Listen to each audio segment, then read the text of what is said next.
देखिए बेटा, ये आपका फर्स्ट चैप्टर है। उसके ऑप्शनल जो है 1F एक्सरसाइज जो है उसके सारे ऑप्शनल मैं बता रहा हूँ, ठीक है। तो पहला क्वेश्चन क्या है आपसे जो कहा गया है, ध्यान दीजिएगा।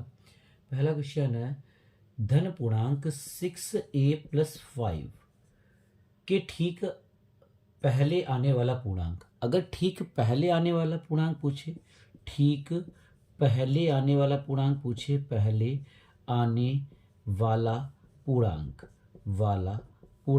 पूछे, तो आप क्या करेंगे? ठीक पहले आने वाला पूर्णांक अगर आपसे पूछता है बेटा, तो क्या करेंगे? आप इसमें से एक घटा देंगे। 6a+5 में आप क्या करेंगे? 1 माइनस कर देंगे, तो क्या आ जाएगा? 6a+4 आ जाएगा। यही आपका आंसर हो गया, ठीक है। अगर बाई चांस आपसे पूछता है बाद में आने वाला पूर्णांक, ठीक बाद में आने वाला पूर्णांक पूछता, आने वाला पूर्णांक पूछता, ठीक है, पूर्णांक पूछता। अगर बाद में, हम ये एक्स्ट्रा में बता रहे हैं, पूर्णांक पूछता है, तो आप इसमें क्या करते? 6a+5 में आप 1 जोड़ देते, तो आ जाता है 6a+6, ठीक है। ये वैसे जो क्वेश्चन कहा गया उसका आंसर यही है। ये मैंने एक्स्ट्रा में आपको बताया है कि अगर बाद में आने वाला पूछेंगे तो 1 जोड़ देंगे, अगर पहले आने वाला पूछेंगे तो 1 घटा देंगे, ठीक है। तो हमेशा ध्यान रखिए, ओके। अब मैं क्वेश्चन नंबर दूसरा देखिएगा, ठीक है। चलिए, क्वेश्चन नंबर दूसरा बताने जा रहा हूँ, ध्यान दीजिएगा, ठीक है। क्वेश्चन नंबर दूसरा बताने जा रहा हूँ, ध्यान दीजिएगा, ठीक है। क्वेश्चन नंबर 2 क्या है बेटा? 4 दी गई हैं, 22/7 पाई और 0.69 और 5/√16, ठीक है। इनमें एक पूछा गया है कौन सी अपरिमेय संख्या है बेटा? पाई जो है बेटा अपरिमेय संख्या है, पाई जो है बेटा अपरिमेय संख्या है, ठीक है। पाई जो है परिमेय संख्या है। 22/7 परिमेय संख्या है, ठीक है, परिमेय संख्या है। ये भी एक परिमेय संख्या है बेटा, ये भी एक परिमेय संख्या है आपकी, ये भी एक परिमेय संख्या है। और ये बेटा इसकी वैल्यू 5/4 होगी, क्योंकि √16 का मान 4 होता है, तो ये भी एक परिमेय संख्या है, ठीक है। पाई जहाँ भी आ जाएगा बेटा, पाई जहाँ भी आ जाएगा वो अपरिमेय संख्या हो जाएगा, ध्यान रखिएगा, ठीक है। फिर अगला क्वेश्चन देखिएगा,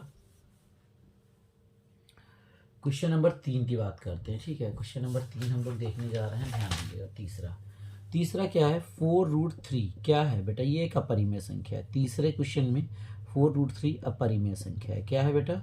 अपरिमेय संख्या है, ठीक है, सिंपल सी बात है, अपरिमेय संख्या है। चौथा क्वेश्चन क्या है बेटा? परिमेय छाटने हैं। फिर √5 √1 बेटा, √1 + 4/9, ठीक है, और क्या है? 2.5, ठीक है बेटा। इसकी वैल्यू जो हो जाएगी 1 हो जाएगी, तो ये कौन सी हो जाएगी? एक परिमेय संख्या हो जाएगी, ये एक परिमेय संख्या हो गई। ये बेटा एक अपरिमेय संख्या हो गई, ये बेटा अपरिमेय संख्या हो गई। और बेटा इसकी जब वैल्यू आप निकालोगे तो एलसीएम लोगे 9 + 4/9, ठीक है, ये आ जाएगा। तो इसकी वैल्यू आ जाएगी √13/3, 9 निकल आएगा। तो ये भी एक क्या हो जाएगा? अपरिमेय संख्या हो जाएगी, ये भी बेटा एक अपरिमेय संख्या हो जाएगी। और 2.5 भी बेटा एक क्या है? अपरिमेय संख्या है। क्या है? अपरिमेय संख्या है। तो इसका मतलब क्या हुआ? परिमेय संख्या पूछी गई थी, तो ये वाला आपका आंसर हो जाएगा। क्लियर? ये भी क्वेश्चन आपका कंप्लीट हो गया। अगला देखिएगा, क्वेश्चन नंबर हम लोग पहुंच गए हैं 5। आपसे परिमेय संख्या पूछी गई है। क्या पूछी गई? परिमेय। देखिएगा परिमेय, ठीक है।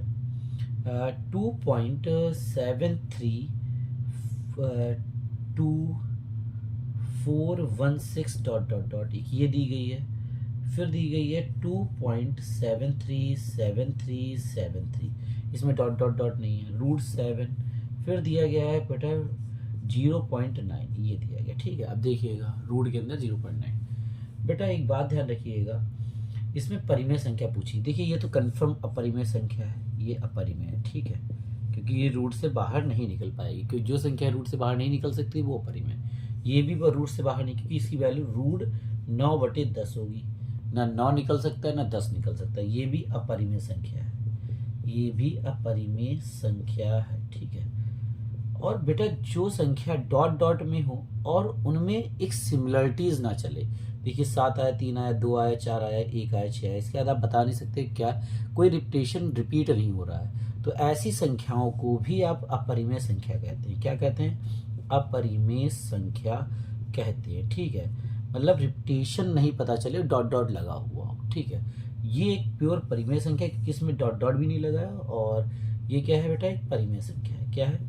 अगर डॉट डॉट नहीं लगा है या डॉट डॉट लगा है, उसमें रिपीटेशन पता चला, जैसे 6 आ जाए, ये परिमेय संख्या है। 32 32 32 32 32 ये परिमेय संख्या है। बट अगर रिपीटेशन ना पता चले तो ये परिमेय संख्या हो जाएगी, और ये जब डॉट डॉट नहीं लगा तो पक्का वो क्या होगी? परिमेय संख्या ही होगी, परिमेय संख्या ही होगी। ठीक है, ये भी आप, इसका आंसर कौन सा हो जाएगा? परिमेय पूछी गई थी, ये वाला आंसर हो जाएगा। ठीक है, अगला छठा क्वेश्चन देखिएगा बेटा। छठा क्वेश्चन क्या है? किसी पूर्णांक यम के लिए सम पूर्णांक यम क्या है बेटा आपका? Question number 6। यम पूर्णांक है। ठीक है, यम पूर्णांक है, तो आपसे पूछा गया सम पूर्णांक कौन सा होगा।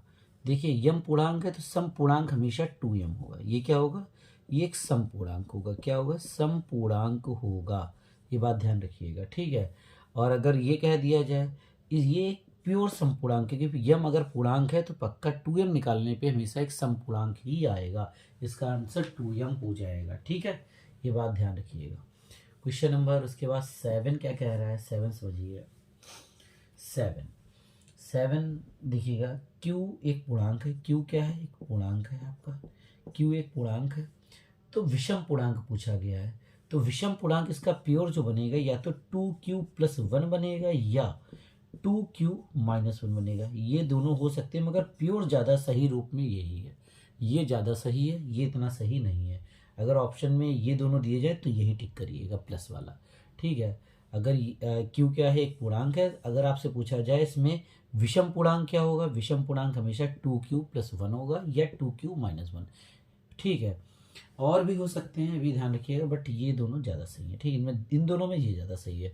फिर उसके बाद अगर इसमें सम पूर्णांक पूछा जाता है, ये तो विषम पूर्णांक हो गया, ये क्या होगा? विषम पूर्णांक होगा, विषम हो गए। बट सम पूछा जाता है तो 2Q हो जाता है, सम पूछा जाता 2Q, विषम में 2Q + 1 या 2Q - 1। ठीक है, अगला क्वेश्चन देखिएगा, क्वेश्चन नंबर 8। क्वेश्चन नंबर 8 की बात करते हैं। 8 क्या कह रहा है? n² - 1। ठीक है, 8 से विभाज्य है, 8 से विभाज्य है। क्या कहा गया? विभाज्य है। ठीक है, 8 से विभाज्य है। ठीक है, अब एक बात बताइए, क्या क्या ऑप्शन दिए गए हैं? पूर्णांक, पूर्णांक ऑप्शन दिया गया है। फिर आपका क्या दिया गया है? प्राकृत संख्या दी गई है, प्राकृत संख्या दी गई है। ठीक है, फिर आपका ऑप्शन क्या दिया गया है? फिर आपका ऑप्शन दिया गया विषम संख्या दी गई है, विषम संख्या दी गई है, ऑप्शन में विषम संख्या दी गई है। ठीक है, और एक के ऑप्शन दिया गया आपका सम संख्या दी गई है, सम संख्या दी गई। ठीक है, तो सबसे पहले सभी चीज़ें पता होनी चाहिए। पूर्णांक क्या होते हैं? 0 1 2 डॉट डॉट डॉट, इधर -1 -2 डॉट डॉट डॉट, ये हो सकते हैं। ठीक है, और प्राकृत संख्या क्या होती है? 1 2 3 डॉट डॉट, यही होंगे। विषम संख्या क्या होंगी? 1 3 5 डॉट डॉट। सम संख्या क्या होंगी? 2 4 6 8 डॉट डॉट। ठीक है, सबसे पहले आप क्या करिए, आप चेक करिए जो सब में कॉमन है। सब में कॉमन हमें 1 दिख रहा है, 1 कॉमन दिख रहा है। आप 1 यहाँ रख के देखिए। ठीक है, 1 रख के देखिए। सबसे पहले जब 1 रख के देखेंगे, तो जब आप 1 रख के देखेंगे बेटा, 1 का होल स्क्वायर -1, ये वैल्यू आ जाएगी 1 - 1 = 0। 0 सबसे कट जाता है, इसलिए 8 से विभाज्य है, 8 से विभाज्य है। सही बात है। चलिए, तो ऑप्शन पता ही नहीं चलेगा। ठीक है, 8 से विभाज्य। फिर उसके बाद 2 से देखिए, आप 2 से देखिए, यहाँ पे 2 रखिए, 2² - 1। ठीक है, 2² - 1 इसका मतलब क्या हुआ? ये आएगा 4 - 1, इसका मतलब 3 आएगा। 3 8 से विभाज्य नहीं है, 8 से विभाज्य नहीं है। इसका मतलब जिसमें 2 होगा वो आंसर नहीं होगा। ये ऑप्शन नहीं होगा क्योंकि इसमें 2 आ रहा है, ये ऑप्शन नहीं होगा, इसमें 2 आ रहा है, ये ऑप्शन नहीं होगा क्योंकि इसमें 2 आ रहा है। इसका मतलब 3 ऑप्शन कट गए, तो ऑप्शन कौन सा सही हो जाएगा? विषम संख्या क्या हो जाएगी? जो विषम संख्या है, अगर विषम संख्या कोई भी यहाँ रखिएगा तो ये पक्का 8 से कट जाएगा, पक्का का, तो आंसर क्या हो जाएगा, विषम संख्या हो जाएगी। ठीक है, क्वेश्चन नंबर 9 क्या कह रहा है देखिएगा, नवा। चलिए नवा देखिएगा बेटा, क्वेश्चन नंबर 9 क्या कह रहा है, नवा कहा गया 65 और 117 का HCF कितना है, 65 माइनस 117, ये बेटा HCF दिया गया, तो HCF निकाल लेते हैं इसका ना। 65 का होगा बेटा 13 25, 5 गुणे 13 होगा। 117 का क्या होगा, 117 का होगा बेटा 13, 3 गुणे 3, ये होगा क्या होगा 13। तो HCF क्या हो जाएगा, HCF इसका हो जाएगा बेटा, जो कॉमन होता है उसी को HCF कहते हैं, 13 हो जाएगा। HCF की वैल्यू तो ये दी गई है, HCF की वैल्यू ये दी गई, रख लीजिए 65 माइनस 117 बराबर 13। तो बेटा ये 117 उधर चला जाएगा, 65 इज इक्वल टू 13 प्लस 117, तो 130 हो जाएगा। 65 से घटाओगे 2 ना, यम की वैल्यू क्या आ गई बेटा, 2 आ गई, यम की वैल्यू 2 आ गई। ठीक है, चलिए ये भी आंसर आपका आ गया। ठीक है, देखिएगा फिर उसके बाद अगला क्वेश्चन देख रहे हैं हम लोग। ठीक है,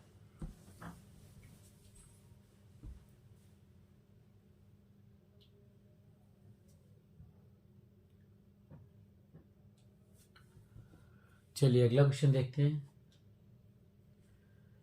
क्वेश्चन नंबर 10 क्या कह रहा है, क्वेश्चन नंबर 10 कह रहा है वह सबसे बड़ी संख्या जिससे 17 125 विभाजित करने पर, क्वेश्चन नंबर 10 की बात कर रहा हूँ, किताब सामने रखिएगा। वह सबसे बड़ी संख्या जिसमें 70 और 125 को पूर्णतः विभाजित करने पर शेष फल 5 और 8 प्राप्त हो। मतलब वो सबसे बड़ी संख्या, अगर बड़ी संख्या की बात की गई है बेटा तो हमेशा एलसीएम निकलेगा। ठीक है, नहीं बड़ी संख्या में HCF निकलेगा। तो क्या कहा गया, 70 और किसको 125 को हम उस बड़ी संख्या से भाग दे रहे हैं, तो हमें शेषफल कितना प्राप्त हो रहा है बेटा, 70 से भाग 5 शेषफल प्राप्त हो रहा है, इससे कितना प्राप्त हो रहा है 8। जब इसे आप घटाएंगे, घटाइए शेषफल को हमेशा घटा दिया जाता है, बचेगा 65 और बचेगा इससे 117। इससे इसका HCF निकाल लीजिए। HCF अभी मैंने इसका पिछले क्वेश्चन में ही निकाला था, इनका HCF क्या आया था 13 आया था, तो आंसर क्या हो जाएगा इसका, तो बेटा 13 हो जाएगा। ठीक है, तो ध्यान रखिएगा, अगर बड़ी संख्या की बात करते हैं, बड़ी संख्या की बात करते हैं और शेषफल दिए, वो शेषफल कम करके HCF निकाल लीजिए। ठीक है, अगर छोटी संख्या की बात करते हैं तो LCM निकलेगा। ठीक है, चलिए क्वेश्चन नंबर, उसके बाद हम लोग देखेंगे क्वेश्चन नंबर 11 क्या कह रहा है, 11 कह रहा है बेटा A बराबर दिया गया है x³ y², ठीक है, और B बराबर दिया गया है बेटा, B बराबर दिया गया है xy³। ठीक है, आपको क्या याद करना है, मासा का मतलब होता है HCF। ठीक है बेटा, इसको क्या कहेंगे बेटा, x into x into x, इसको y इंटू वाई। ठीक है, इसको x y। ठीक है, आपका मासा क्या हो जाएगा 1 2, ये y हो जाएगा 1 2। ठीक है, दोनों में y कॉमन है। ठीक है, और हाँ ठीक है, और कुछ कॉमन है बेटा, यहाँ से x कॉमन है, x कॉमन हो गया। ठीक है, और कुछ कॉमन है, और कुछ कॉमन नहीं है, तो आंसर क्या हो जाएगा बेटा इसका, xy² कॉमन। जो चीज़ कॉमन है वही तो आपका मासा होगी। ठीक है, ये भी आंसर हो जाएगा। फिर उसके बाद क्वेश्चन नंबर हम लोग देखने जा रहे हैं 12 भी बहुत सिंपल क्वेश्चन है। क्या दिया गया, p की वैल्यू दी गई बेटा आपका कितना, AB², इसका मतलब AB इंटू बी हो गया, और q की वैल्यू दी गई है A³ मतलब A into A into B. तो आपसे क्या पूछा गया, लासा पूछा गया। लासा कैसे निकालते हैं देख लीजिएगा बेटा, लासा कैसे निकालते हैं। सबसे पहले कॉमन लिख लीजिए, A B कॉमन लिख लिया। ठीक है, अब जो बच गया वो लिख लीजिए। यहाँ B बच गया है तो B लिख लिया, यहाँ A बच गया है, यहाँ A लिख लिया, यहाँ B बचा था B लिख लिया, A बचा था A लिख लिया, A बचा था A लिख लिया। क्या आ जाएगा, A³ B², ये आपका आंसर आ गया। ठीक है, क्वेश्चन नंबर इसके बाद हम लोग करने जा रहे हैं 13। क्वेश्चन नंबर 13 करने जा रहे हैं, ध्यान दीजिएगा। 13 क्या कह रहा है, वह छोटी से छोटी संख्या, नहीं 13 है, एक शून्योत्तर परिमेय संख्या और एक अपरिमेय संख्या। मतलब एक परिमेय संख्या संख्या और संख्या गुणे एक अपरिमेय संख्या, अपरिमेय संख्या, ठीक है। इसका वैल्यू क्या होगा, हमेशा ध्यान रखिए बेटा, इसका हमेशा वैल्यू क्या होगा, सदैव सदैव क्या होगा, अपरिमेय संख्या होगा। मैंने आपको बताया था क्लास में, क्या बताया था बेटा, संख्या होगा अपरिमेय संख्या की गुणा, भाग, योग या अंतर कुछ भी किया जाए अपरिमेय संख्या ही आती है। परिमेय परिमेय में अगर चाहे गुणा किया जाए, चाहे भाग किया जाए, चाहे जोड़ा जाए, चाहे घटाया जाए, हमेशा परिमेय संख्या, अगर परिमेय परिमेय है और अपरिमेय है, अगर इनके बीच में चाहे प्लस हो, चाहे माइनस हो, चाहे गुणा हो, चाहे भाग हो, हमेशा परिमेय संख्या ही आएगी। तो आंसर क्या हो जाएगा, फर्स्ट पार्ट हो जाएगा। क्वेश्चन नंबर 14 की बात करते हैं। ये क्वेश्चन भी मैंने आपको लगवाया था, अगर आप ध्यान हो। क्वेश्चन नंबर 14 क्या है, क्या कहा गया है, वह छोटी से छोटी संख्या जो 1 से 10 तक सभी संख्याओं से, छोटी से छोटी मतलब सीधी बात, छोटी से छोटी का मतलब होता है एलसीएम। तो भाई 1 से 10 तक का एलसीएम क्या होगा, 1 आएगा, 2 का 1 गुणे 2 आ जाएगा, 3 का 1 गुणे 3 आ जाएगा, 4 का 1 गुणे 2 आ जाएगा, 5 का 1 गुणे 5 आ जाएगा, 6 का 1 गुणे 2 गुणे 3 आ जाएगा, 7 का 1 गुणे 7, 8 का 1 गुणे 2 आ जाएगा, 9 का 1 गुणे 3 आ जाएगा, और 10 का 1 गुणे 2 गुणे 5 आ जाएगा। तो इनका छोटी से छोटी के लिए, छोटी से छोटी के लिए, छोटी से छोटी के लिए, छोटी के लिए हमेशा क्या निकालते हैं बेटा, क्या निकालते हैं, हमेशा एलसीएम निकालते हैं। ध्यान रखिए एलसीएम कैसे निकालेंगे, सबसे पहले कॉमन ले लो, एक सब जगह एक है, सबसे पहले कॉमन पार्ट उठा लो, हमेशा ध्यान रखना कॉमन पार्ट जरूर उठा लें, ठीक है। कॉमन पार्ट 1, ठीक है। उसके बाद अगर ऊपर आप ले रहे हो और कहीं वो चीज़ है, उसको काट दीजिएगा, 2 यहाँ भी हो जाएगा, ये 2, ठीक है, यहाँ का 2 हो जाएगा, यहाँ का 2 हो जाएगा, यहाँ का 2 हो जाएगा, यहाँ का, एक लाइन में एक ही बार, ठीक है, 2 हो गया। फिर उसके बाद और कहीं है नहीं, 3 उठाएंगे, 3 यहाँ था, 3 यहाँ था, 3 यहाँ आ जाएगा, ठीक है, 3 यहाँ आ जाएगा, और ये 3 यहाँ भी, यहाँ का भी 3 आ जाएगा, ठीक है, 3 यहाँ का भी आ जाएगा, ठीक है, ओके। रुक जाइए बेटा, ये क्वेश्चन थोड़ा सा गड़बड़ हुआ है, 2 मिनट रुकिए, फिर से बता रहा हूँ इसको, ध्यान दीजिएगा बेटा। इसमें क्या है, 1, ठीक है, 2 हो गया, 3 हो गया, 4 हो गया, 5 हो गया, 6 हो गया, 7 हो गया, 8 हो गया, 9 हो गया, 10 हो गया, ठीक है। इसमें क्या होगा बेटा, आप ध्यान से देखिए, इसका देखिए 1 का तो 1 ही हो जाएगा, कोई दिक्कत नहीं, 2 का 2 ही हो जाएगा, 3 का 3 ही हो जाएगा, 4 का 2 गुणे 2 हो जाएगा, 5 का क्या हो जाएगा, 5 का बेटा 5 ही हो जाएगा, 6 का 2 गुणे 3 हो जाएगा, और 7 का 7 ही हो जाएगा, 8 का क्या हो जाएगा बेटा, 8 का आपका 2 गुणे 2 हो जाएगा, ठीक है, और 9 का 3 गुणे 3 हो जाएगा, और इसका 10 का 2 गुणे 5 हो जाएगा, ऐसा हो जाएगा, ठीक है। अब आपको इसको क्या लेना, छोटी से छोटी के लिए क्या लेते हैं, छोटी से छोटी के लिए बेटा, छोटी से छोटी के लिए क्या लेते हैं, एलसीएम लेते हैं। एलसीएम लेने का तरीका देखिए, सबसे पहले 2 लिया, ठीक है, 1 तो सभी में ही, 1 से कोई मतलब नहीं, 1 लिया, फिर उसका 2 लिया, 2 और कहीं दिखेगा तो गोला लगा देंगे, ठीक है, 2 ले लिया, फिर और कहीं दिखा, यहाँ दिखा, ठीक है, 2 ले लिया, फिर उसके बाद और यहाँ भी दिखा, फिर उसके बाद आपने 3 लिया, और कहीं दिखेगा गोला लगा देंगे, 3 ले लिया, ठीक है, यहाँ भी दिखा, ठीक है, फिर उसके बाद कहीं नहीं, फिर उसके बाद 2 लिया, ठीक है, 2 लिया, और कहीं दिखेगा गोला लगा देंगे, 2 ले लिया, ठीक है, और कहीं नहीं दिखेगा, फिर उसके बाद 5 लिया, 5 और कहीं दिखेगा गोला लगा देंगे, 5 ले लिया, ठीक है, फिर उसके बाद क्या हुआ, फिर उसके बाद क्या लेंगे बेटा, 5 ले लिया, बचे जो भी पद बच जाए, उसके बाद क्यों जो पद बच गया, यहाँ तो कुछ नहीं बचा, यहाँ कुछ नहीं बचा, यहाँ 7 बच गया, यहाँ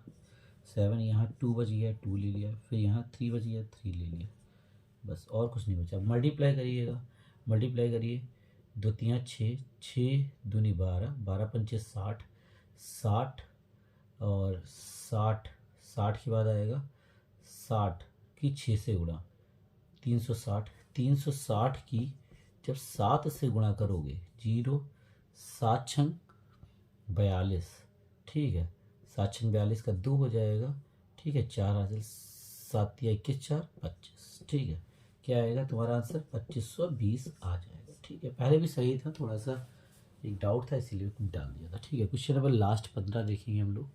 15वां देख लीजिएगा। ठीक है, 15वां क्या कह रहा है, 15वें के लिए ध्यान दीजिएगा बेटा। ये पूछा गया है 14, 5, 8, 7, ठीक है, 1250।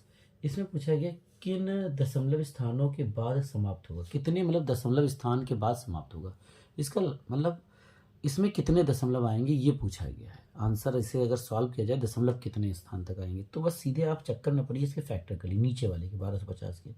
2 से जाएगा 625, फिर 5 से जाएगा 125, फिर 5 से जाएगा 25, फिर 5 से जाएगा 5, फिर 5 से जाएगा 1। तो ये आया 4, 5, 8, 7, 2 गुणे 5 की पावर 4। इसमें 2 और 5 में हमेशा 2 और 5 में ही आएगा। 5 जिसकी पावर ज़्यादा हो वही आंसर है। यहाँ वही दशमलव के स्थान है, कितने स्थान दशमलव आएगा 4। 4 यहाँ पे 1 पावर है, यहाँ पे 4 पावर है, तो दशमलव के 4 स्थानों तक आंसर आएगा। तो आंसर क्या हो जाएगा इसका 4 हो जाएगा। अगर यहाँ 2 की पावर 6 होता है, यहाँ 5 की पावर 2 होता है, तो 6 आंसर होता है। इन दोनों में जो हाईएस्ट पावर है उतने स्थान तक दशमलव आएगा, सीधी बात है। ठीक है, पहली एक्सरसाइज के विकल्प भी पूरे हो गए। धन्यवाद।